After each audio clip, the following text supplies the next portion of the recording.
Hello, this is Ben Paris, Vice President of Operations for the Seminole County Chamber. You are about to hear Good Morning Seminole, our monthly signature event. All right. So I'm going to be moderating this morning. I hope that's okay.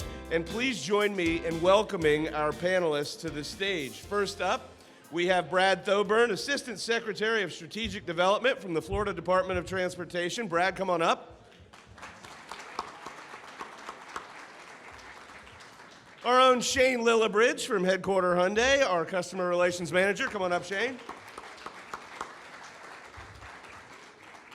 And Murat Babur from who is the Global Director of Battery Management Systems at Microvast. Come on up.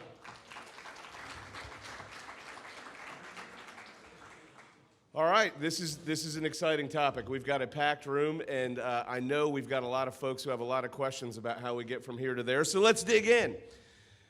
Before we start the discussion, I'm going to ask the audience, how many of you currently have an electric or hybrid vehicle?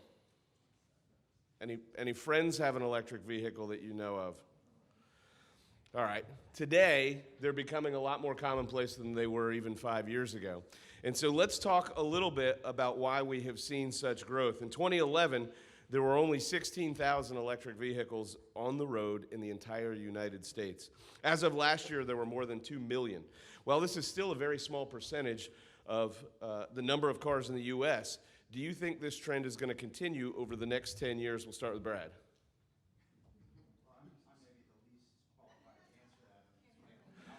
That's why you get to go first. You're not going to steal any of the good stuff. I know. Yeah, it is definitely interesting to look around and see. And I don't have an EV, but I plenty of folks around in my neighborhood do. And so it's interesting to watch and see the growth.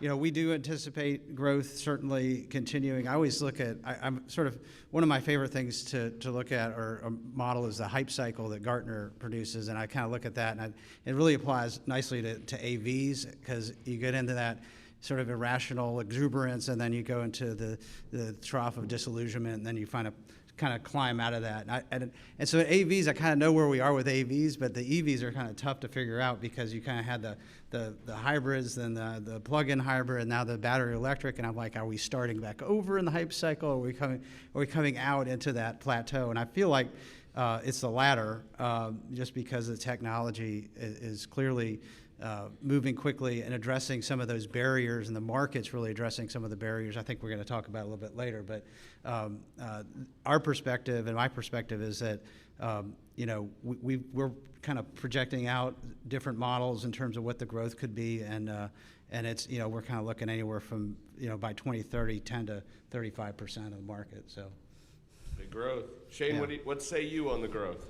Well, it's the new technology. The new technology that is coming out and being developed just gives us more options. And that's why the growth is going to be there. Right now, we're looking at, 300 to 500 miles per charge. 10 years from now, you might not even have to charge it anymore. It might just charge itself. And so those options are going to give the average driver, more flexibility in what they want. They're going to be able to make that choice.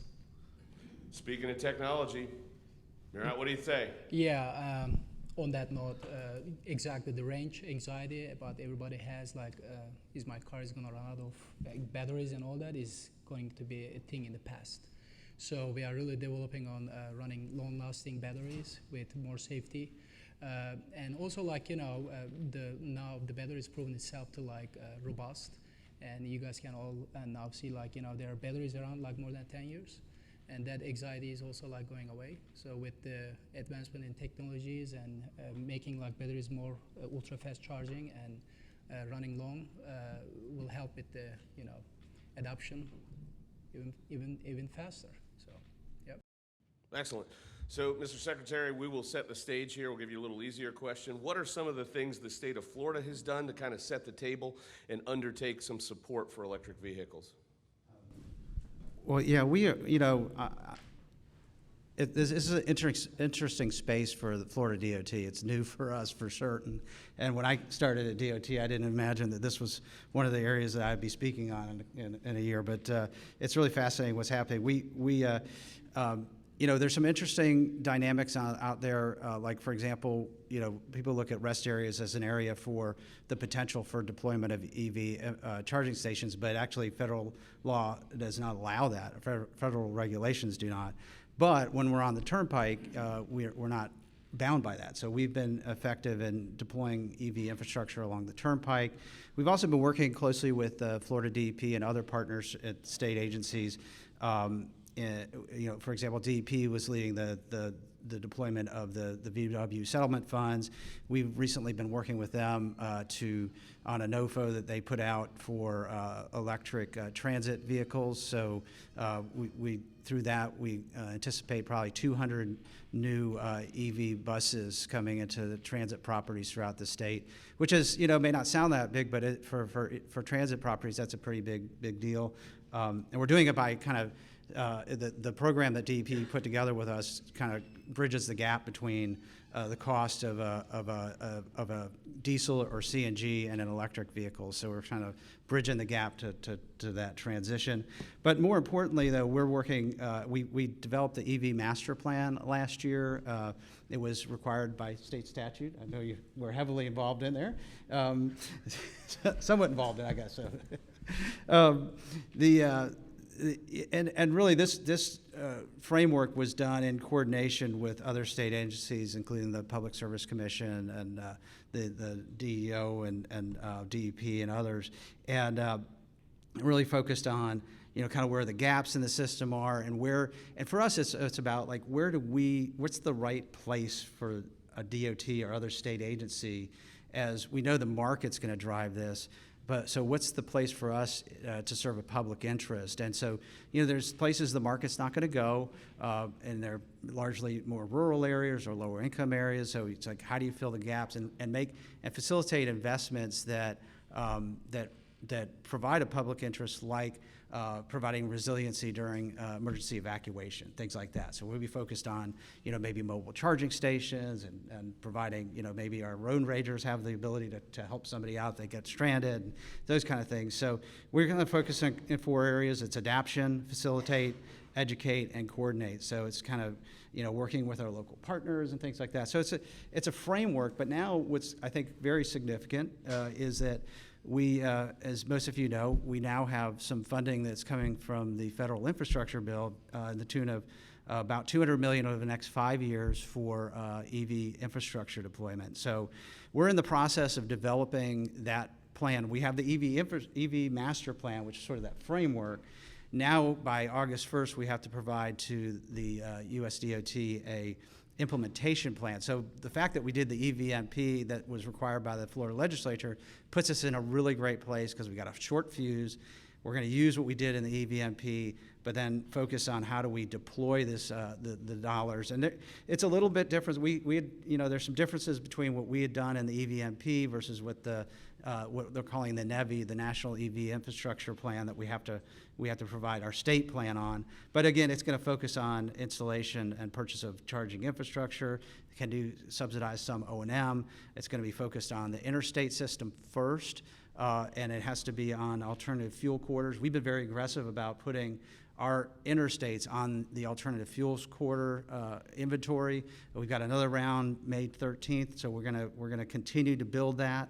And so those are some really critical things moving forward. So we do have some resources.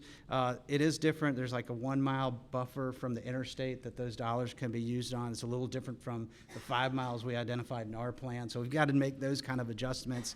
Spacing between is like a minimum of 50. You're trying to find those gaps that you can close. So that's what we're working on. I would note also, from a local perspective, there is some discretionary money in that bill that local communities can be looking at pursuing, about $2.5 billion.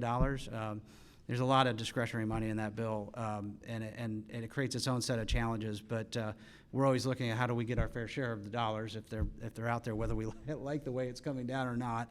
And so again, encourage communities to be thinking about how they can build partnerships to go after some of those funds.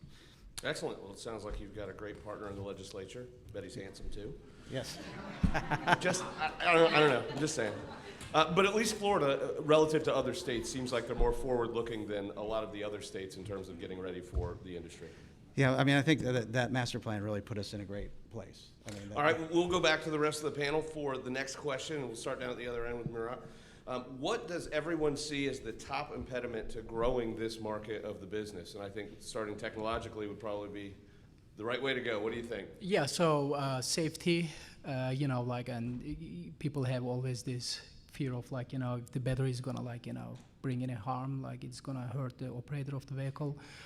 For us, in the industrial, we are really focused on the safety the most overall, and also the fast charging, because we don't want to wait 24 hours to charge your car to be able to put back on the road. So those are things that we really focus on, and but the biggest thing that right now that affects is really with COVID. There are a lot of delays on the shipments and everything, so we are having some difficulties for our manufacturing and also building plants.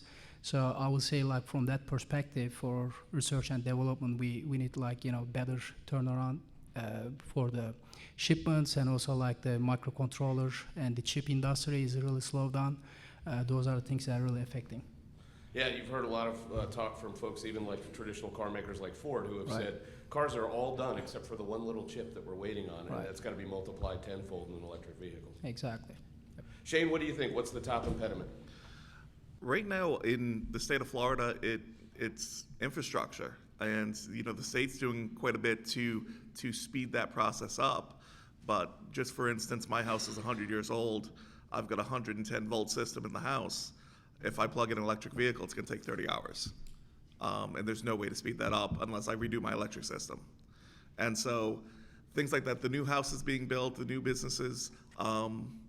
That's part of the process. They're at a higher level now. In other states, in Florida, in California, Massachusetts, Rhode Island, you have to travel, 5 to 10 miles before you hit a high-speed station, high charging station. In Florida, it's over 70. We have to get that number down, and that's the biggest,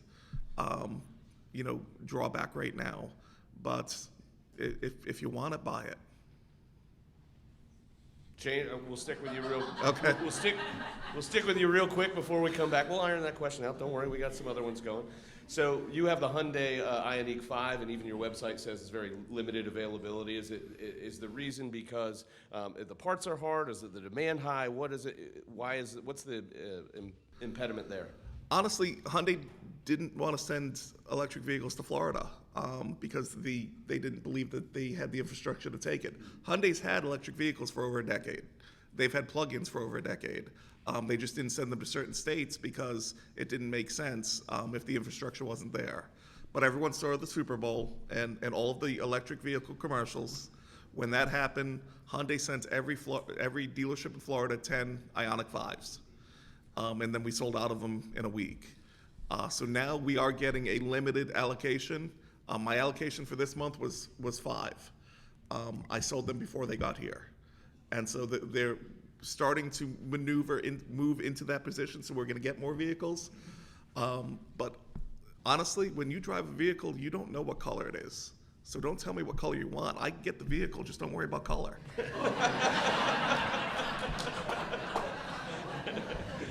That's great. Secretary, we'll wrap up that last previous question with you, which was, what do you think the top impediment is to growing this market in Florida from your perspective? Well, it's interesting because, from our perspective, we're thinking about what the public sector can do, but really at the end of the day, it's what the market's going to drive. And so and I look at it more as a consumer and see, cost of vehicles, one thing. Range anxiety, I hear a lot about. Part of it's just education, because the battery technology has gotten so much better that I think even though we have gaps in the system, these vehicles with DC fast charging can charge quickly, they have longer range, and so there's, I think, an education piece to that. But then others, that just the fact that we need more vehicles out there. I think when we did the EV master plan, we identified 17 light-duty cars and trucks that were available, projecting out to 2025, something like 81. And so it's like that range. So it's not like I got to choose between a Leaf and a Tesla. It's, there's a lot more out there, and I think that's going to drive things. But also just that reality that, I think about the charging, and I go, okay, well, I'll travel all across the state, and if I'm running from Tallahassee to Jacksonville, for example, and I stop at the Busy Bee, I stop and I gas up, I go in, do my stuff, 12 minutes, right? Well, an EV fast charging that's 30 minutes, like that's sort of it's not quite there, but it's kind of a game changer in terms of what you can do. And the other thing that I think I didn't realize until the other day is that these batteries kind of charge up. They don't charge up in a linear fashion. So it's like if you need 30 minutes, it's not charging up 50% in 15 minutes. It's charging like 70% in the first 15 minutes. So like in that 12-minute range that you're at the Busy Bee, you can actually get a lot of charge in. So those are the kind of things like we need the education, understanding, and let the market drive the demand. All right, so Murat, let's go back down to you. We've heard a lot of the impediments to it. Make the economic case for either a person or a business to buy an electric vehicle in terms of length of time needed for payback, cost versus a traditional combustion engine. Why would you make the sell that this is the way to go? Yeah, because right now we are really having breakthrough technologies in terms of like longer, better life. So the cost of ownership will go down with the batteries running longer. So right now we are working on technologies that can bring your better life up to like 20, 25 years of lifetime based on your daily commute and everything. So the other thing is electricity is cheaper than gas, and it's good for the country. We all make our own electricity. We don't import electricity from outside. So given all that, from the safety point of view as well. With the public safety as well, like with the carbon monoxide, emissions and everything, and also like with the electric cars, you don't ever need to go to go see a mechanic in terms of a lot of maintenance problems that you see with the combustion engine. You don't see with the electric vehicles, so it's pretty low cost in the maintenance as well. So given all that, the cost of ownership really is getting to break even with the electric vehicles with the longer, better life and low maintenance cost. And your company Microvast is relatively new to Seminole County. So if you could just give a brief background about why you all chose Seminole County and the R&D you're doing and how you're involved. Yeah, definitely. So Microvast is a pioneer in developing fast charging batteries with long battery life and superior safety margins. So we are founded in 2006. It's a publicly traded company.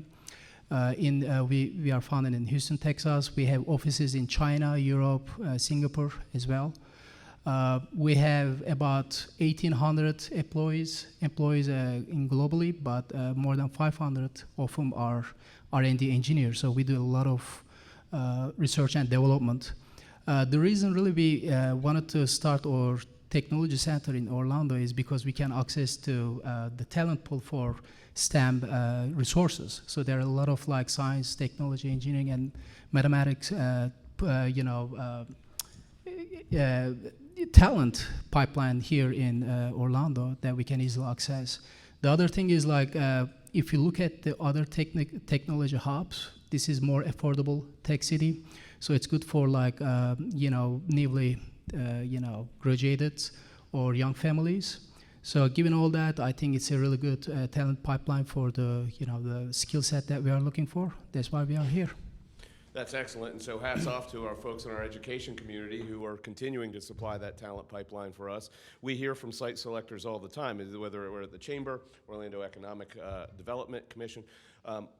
We need to make sure we can fill our talent pool with those who are educated. And so it's nice that we're winning some of those, which is fantastic and a good choice for our community. Additionally, our structure that has no state income tax, and we got water on 3 sides, and that helps a lot of folks too, so that's great. All right, Shane, here's the question.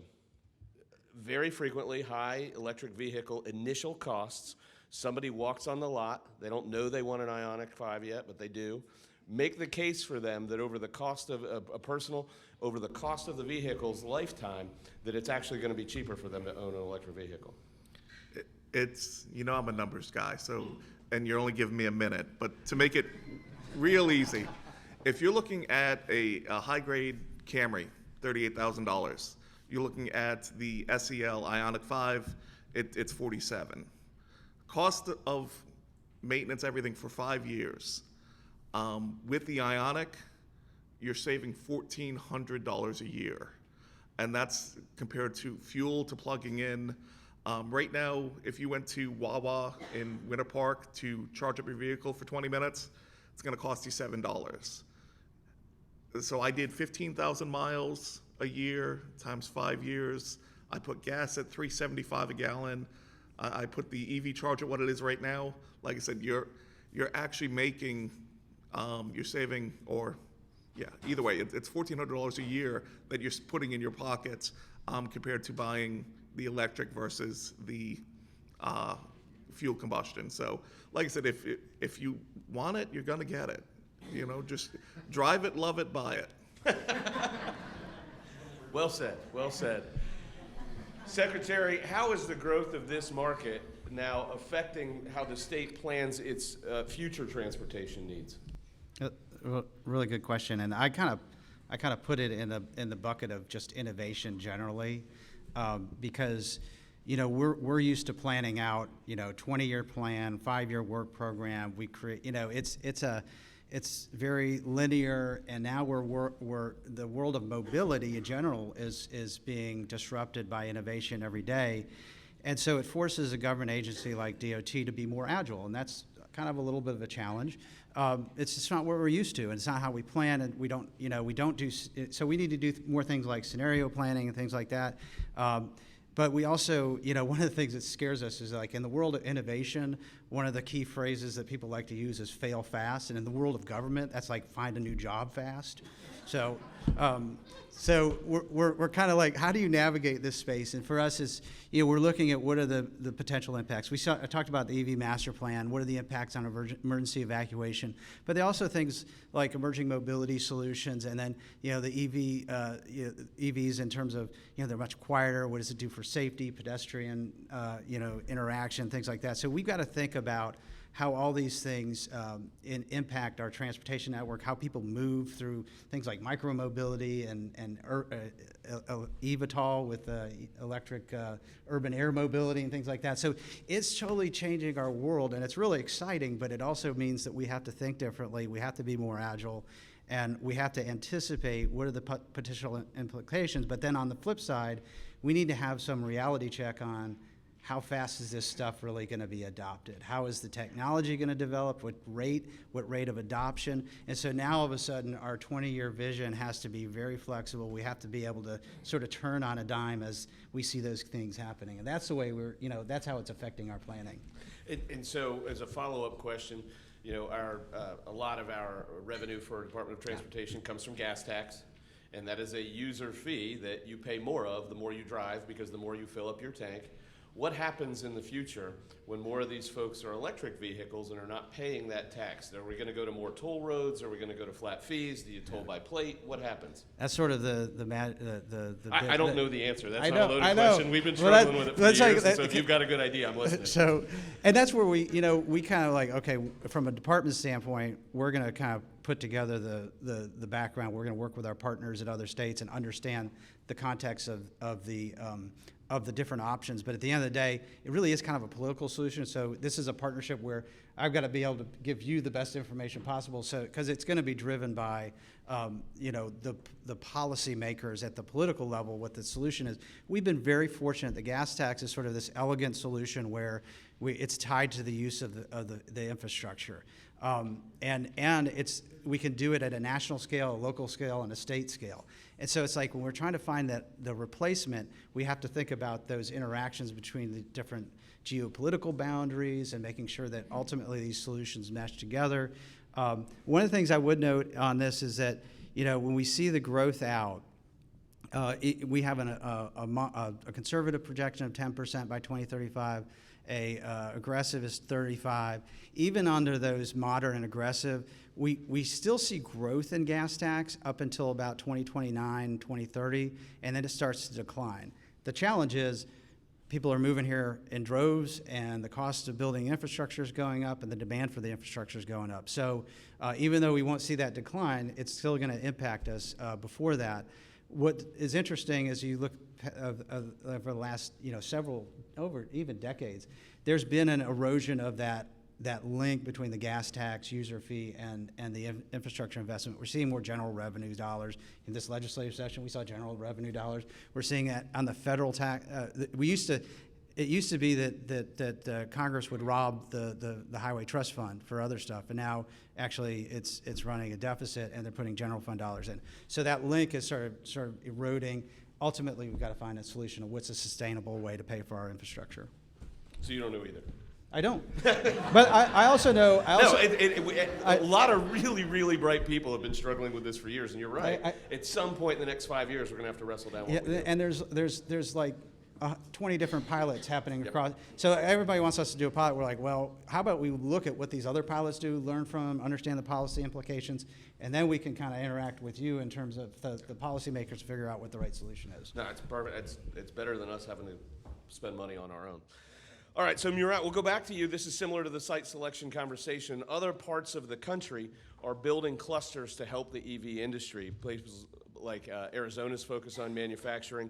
Is there an opportunity for our community to use future growth to create a new economic hub? You have chosen here for a handful of reasons. What else can we do as a community to help support that? I think we got a lot of support with the, Orlando, business development partners that we get, some incentives about creating jobs and all that. So we are so far happy with the, our initiatives, but definitely it helps with the access of this talent pool. Like anything we can think about, bring awareness to these jobs and increase the awareness of the sustainability and clean energy. That really helps for more talents to take a look like what we do and also join our company. Perfect. Well, we will do one last final question before we go into a speed round of Q&A. Shane, we'll start with you. What's the one thing you want everyone to take away from here, from your perspective, about this market and this industry? Just let your anxiety go away. The technology now is in place. If you're not going to get stuck on the side of the road unless you're a bad driver. It's that simple. Secretary, how about you? I think one thing one of my observations is that we live in a world where perception is reality, and when reality changes quickly, it's hard to make sure that perceptions follow. And so it's like Shane says, we just got to continue to educate and make sure people are aware of where this technology really stands and what it can do and what the opportunities are. All right, Murat, last word. Okay, so as you all know, EV and battery industries are evolving very rapidly. So trust in that, things will improve in terms of the cost of total ownership of car, and the safety, performance, and also the range. So. Perfect. Well, thank you very much to our panelists this morning. This is spectacular.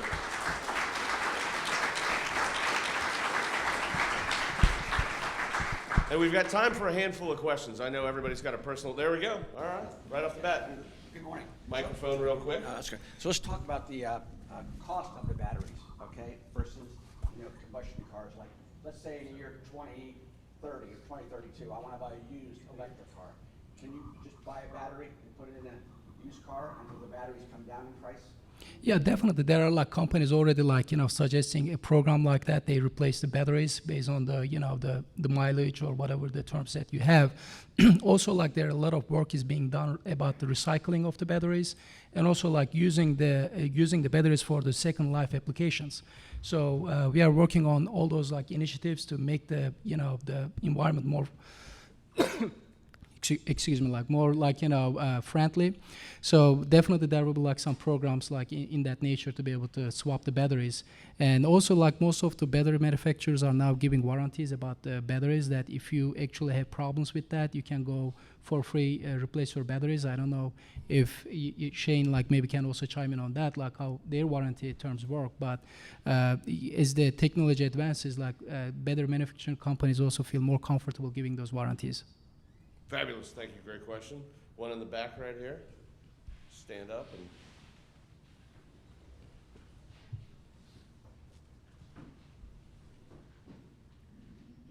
Hi. Great speech, I have to say. So I'm looking for a car today, right? And you're saying it takes how long to to get a car from wherever you take it from? I'm assuming Europe or China, right? So how long? Where is the car coming from? If I purchase one the today. Ioniq 5 is built in Korea. Korea. So you're saying it takes a long time to purchase one, right? No. Okay. I'm not. I can get you one today if you need it today. Okay. Just So don't if worry about the color. So I heard you saying that it's hard to get cars in the United States because of whatever reason, right? So if I do have an accident today, how are you getting the parts? Well, parts. I mean, we have Hyundai itself has got warehouses all over the United States filled with parts, and so we're in the same boat as everyone else when it comes to back-ordered parts. But if you get into an accident, that's why we have loaner vehicles.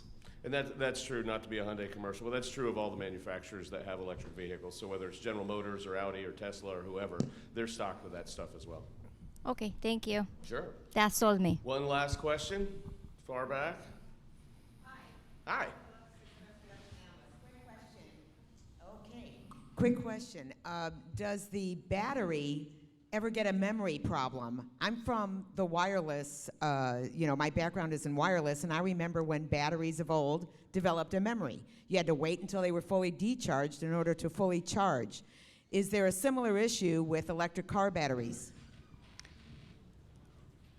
I couldn't quite hear that. Like you are saying, like memory problem.